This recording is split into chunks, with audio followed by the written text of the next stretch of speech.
Dubai மாலுக்குள்ள ஒரு பிரம்மாண்டமான கடல் உலகம். வீடியோக்குள்ளே போகலாமா? இங்கே மெயின் அட்ராக்ஷனே பார்த்தீங்கன்னா எல்லா அண்டர் வாட்டர் ஸ்பீசிஸும் ஒரே டேங்க்குள்ளே இருக்கும்.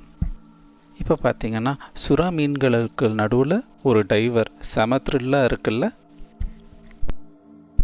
இதை விட பெரிய ஆச்சரியம் என்னன்னு பார்த்தீங்கன்னா இங்கே 600 kg உள்ள 40 இயர்ஸ்க்கும் மேலே ஏஜான ஒரு கில்லர் crocodile ஒன்று வச்சுருக்காங்க. இது பேராவே இங்கே இருந்துச்சு. இதுக்கு பக்கத்தில் அப்படியே ஒரு ரோப் பிரிட்ஜ் இருந்துச்சு. இந்த crocodileக்கு மேலே கொஞ்சம் வச்சுருந்தா நல்ல த்ரில்லாகவே இருந்திருக்கும். அப்படியே இந்த பக்கம் வந்தால் க்யூட்டான பென்குயின்ஸ். இந்த பென்குயின்ஸ் பண்ணுற லூட்டிக்கு ஒரு அளவே இல்லை. அப்புறம் இங்கே பார்த்தீங்கன்னா different types of jellyfish, அப்புறம் ஃபைண்டிங் நீமோவில் இருக்க Dory and even different types of ஷார்க்லாம் எனக்கு பர்சனலாகவே ரொம்ப பிடிச்சிருந்துச்சு. துபாய் வந்தால் இதை மிஸ் பண்ணிடாதீங்க. உங்களுக்கு எது பிடிச்சிருந்துச்சின்னு கமெண்ட்ஸில் சொல்லுங்கள்.